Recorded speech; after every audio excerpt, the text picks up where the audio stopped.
And today we're going to show you how is Pastrami meat made in the factory. So first of all, the beef chuck roast that we use for our pastrami has to be cooked super low and super slow.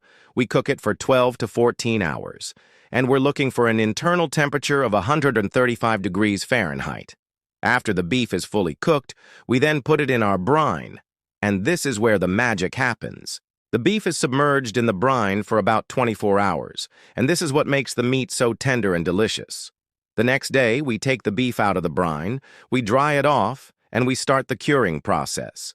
We put the beef on our curing racks, and we let it cure for 14 days. During the curing process, we inject the beef with our secret curing solution, and this is what gives the beef its signature pastrami flavor. Every 2 days, we flip the beef so that it can cure evenly. And after 14 days, the curing process is complete.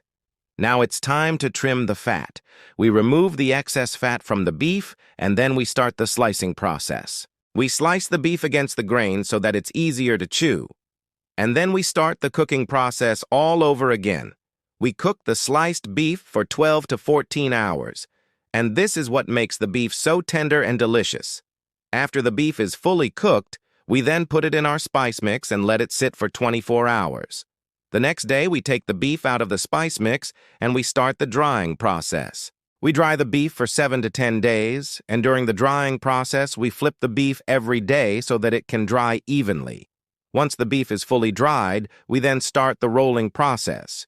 We roll the beef up and we tie it off, and this is what creates the beautiful spiral shape that you see in stores. And there you have it, folks.